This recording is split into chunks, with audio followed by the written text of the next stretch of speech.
예, 여기 시편 1편은 두 부류의 사람들을 극명하게 대조시키고 있습니다. 한쪽은 복 있는 사람들입니다.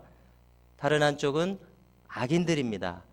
죄인들이고 오만한 자들입니다. 자, 복 있는 사람들은 때마다 열매를 맺습니다. 자, 그런데 악인들은 맹탕입니다.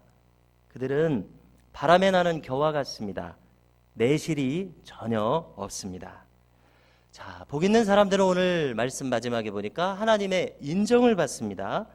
그러나 악인들은 심판을 견뎌낼 수 없다고 말씀합니다. 그들은 망하게 될 것입니다. 자, 이 뚜렷한 대조 속에서 우리가 되어야 할 부류의 사람들은 어떤 사람들입니까? 당연히 우리는 반드시 복 있는 사람이 되어야 할 줄로 믿습니다. 자, 이 복 있는 사람을 히브리 성경을 펼치면 아쉐레 하이쉬 이렇게 되어 있습니다. 자, 아쉐레라는 말은 복 있는이라는 뜻입니다. 하이쉬라는 말은 사람들이라는 뜻입니다. 자, 이것을 헬라어로는 마카리오이 이렇게 말합니다. 자, 이것은 행복한 사람들 이런 뜻입니다. 예수님도 이 말씀을 하셨습니다. 우리가 마태복음 5장을 보면은 팔복을 말씀하셨는데요. 거기서 예수님께서는 마카리오이 이렇게 말씀하십니다. 이것은 복 있는 사람들이로다 이런 뜻입니다. 즉, 이 복이라고 하는 것은 물질적인 복이라기보다는 이 복은 행복에 가까운 말입니다. 아, 이런 사람들은 복이 있나니 천국이 저희 것이며 이런 말씀을 하셨을 때 이런 사람들은 행복한 사람들이다 이렇게 말씀하셨다는 말씀입니다. 예수님 때에는 그 헬라어 성경으로 구약 성경을 사용했습니다. 헬라어 문화권이었기 때문에 그렇습니다. 이 시편 1편을 헬라어로 보게 되면은 마카리오이 이런 말로 써 있는 것입니다. 우리가 행복한 사람들, 우리가 복 있는 사람들이 되고자 한다는 것은 우리의 심령이 행복한 사람들이 되고자 한다는 것입니다. 시편 1편은 우리로 하여금 이렇게 행복한 사람으로 평생을 살라는 축복의 말씀인 것을 알 수가 있습니다. 자, 돈이 많다고 행복한 것이 아닙니다. 마음이 평안하고 마음이 행복해야 정말로 행복한 것입니다. 우리가 이제 5월을 맞았습니다. 이 5월 한 달 동안 우리의 심령에 이러한 행복이 가득하기를 간절히 소망합니다. 이 자리에 함께한 우리 모든 미담의 가족들께서 그리고 우리의 자녀손들에게 이러한 행복이 넘치기를 주님의 이름으로 축원합니다. 자, 1960년대에 미국의 유명한 배우로 마릴린 먼로라는 사람이 있었습니다. 자, 그런데 그에게도 라이벌이 있었습니다. 에반스 콜린이라고 하는 라이벌이 있었다는 것은 우리에게 조금은 생소한 것인데요. 자, 이 에반스 콜린이라는 사람은 자기의 주가가 상종가를 치던 때에 갑자기 은퇴를 선언하게 되었습니다. 저는 사랑에 빠졌습니다. 기자가 묻습니다. 아니, 그러면 당신처럼 이렇게 아름다운 여인을 차지한 그 남자가 누굽니까? 그랬더니 대답을 합니다. 예, 그는 지저스 크라이스트. 그는 예수 그리스도입니다. 이렇게 말한 것입니다. 저는 그분에게 푹 빠졌습니다. 아이고, 그렇군요. 계속 말합니다. 저는 지금 선교사 학교를 다니고 있습니다. 저는 저 먼 아프리카 오지에 가서 복음을 전하고자 합니다. 그래서 그는 정말로 선교사인 분을 만나서 그와 결혼을 해서 아프리카 오지에 가서 평생 복음을 전하고 그곳에서 생을 마감했다고 전해지고 있습니다. 자, 그런데 이분이 한 7년쯤 지나서 안식년을 맞이해가지고 다시 미국에 잠시 들어와서 쉴 때에 유명한 복음 전도자인 이 빌리 그레함 목사님이 이분에게 물었다는 것입니다. 아니, 그 엄청난 할리우드의 명예와 영광을 뒤로 하고 선교사로 간 것이 후회되지는 않으세요? 이렇게 물었다는 것입니다. 그랬더니 이분의 답이 이것입니다. 아니요, 전혀 후회되지 않습니다. 저는 너무나 행복합니다. 이렇게 대답을 했다는 것입니다. 어떻습니까?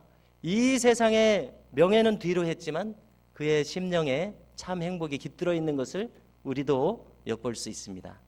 자, 그런가 하면은 정말 이 세상의 모든 영광을 거머쥐고 모든 사람들로부터 우러러봄을 받았던 마릴린 먼로의 마지막은 참으로 비극적이었습니다. 그녀는 우울증에 시달리다가 호텔에서 스스로 생을 마감했던 것입니다. 어떻습니까? 우리가 볼 때에는 인생의 모든 것을 얻은 것 같아요. 평범한 사람들보다 훨씬 뛰어난 많은 물질과 그런 명예를 얻은 것 같지만 왜 그녀가 스스로 생을 마감하게 되었겠습니까? 그것은 견딜 수 없을 정도로 그녀의 마음이 황폐해졌기 때문일 것입니다. 그것 외에는 죽을 이유가 아무것도 없기 때문에 그렇습니다. 마음이 이렇게 허전하게 되면 사람은 견딜 수가 없는 것입니다. 그렇기 때문에 우리가 복 있는 사람으로 살아야 한다는 이유를 여기서 발견하게 됩니다. 우리의 심령을 우리는 하늘의 행복으로 채워야 할 줄로 믿습니다. 그러면 오늘 말씀에 알려주는 이 행복의 비결이 무엇인지 살펴보고자 합니다. 첫째로 1절에서처럼 그릇된 길로 가지 않아야겠습니다. 권모술수를 쓰지 않아야 되겠습니다. 악인들은 어떻게 합니까? 악인들의 꾀, 계략으로 일관합니다. 불순한 의도로 사람들을 대한단 말입니다. 죄인들의 길, 그가 들어선 길부터가 잘못됐습니다. 첫 단추부터 잘 꿰어야 한다는 말이 있지 않습니까?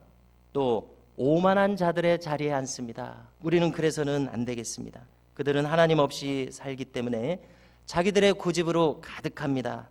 자기 인생의 주인이 자기라서 결과적으로 오만하기 그지없습니다. 우리는 첫 번째로 이렇게 그릇된 방식으로 살아서는 안 됩니다. 자, 그런데 안 하는 것만 가지고는 안 됩니다. 우리의 마음을 무엇으로 채워야 됩니다. 그것은 하나님의 말씀입니다.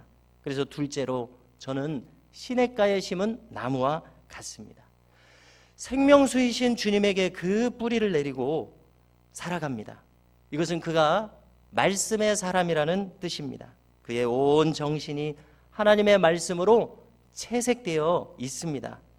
무엇을 판단하든지 간에 그는 말씀에 뿌리를 두고 있습니다. 예수님께서 지나가시면서 나무 아래에서 고독을 즐기고 있었던 한 사람을 만났습니다. 보았습니다. 그 사람은 나다나엘이라는 사람이었습니다. 그리고 그에 대해서 딱 한마디를 하셨습니다. 저는 참 이스라엘 사람이라. 그 마음에 간사한 것이 없도다.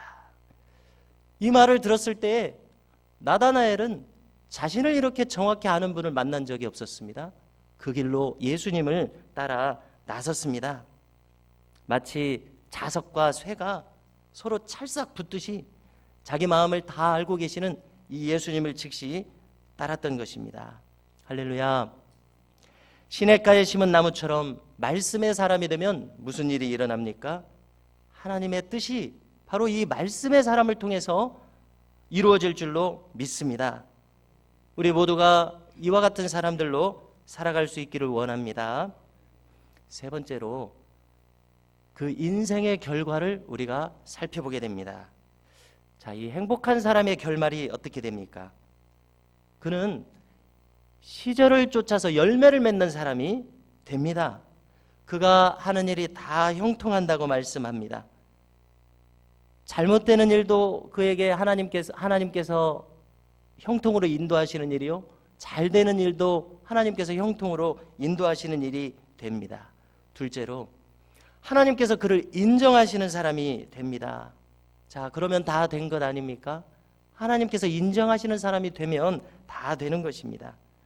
그런데 악인들의 결말은 어떻습니까? 알곡과 가라지를 가리기 위해서 바람을 불게 하니까 어떻게 됩니까?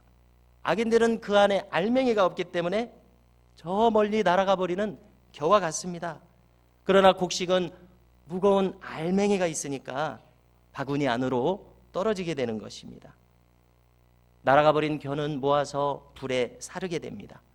오늘 말씀과 같이 악인은 심판을 견딜 수 없게 됩니다.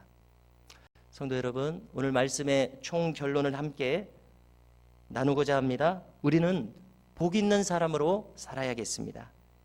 즉 행복한 사람으로 살아가야 합니다. 그러기 위해서는 어떤 사람이 되어야 됩니까? 시냇가에 심은 나무처럼 예수님께 뿌리를 받고 끊임없이 말씀의 능력으로 살아가는 우리 모두가 될 수 있기를 간절히 바랍니다. 복 있는 사람, 그는 행복한 사람입니다. 평생 이렇게 행복한 사람들로 살아가는 우리 모두가 될 수 있기를 간절히 소망합니다.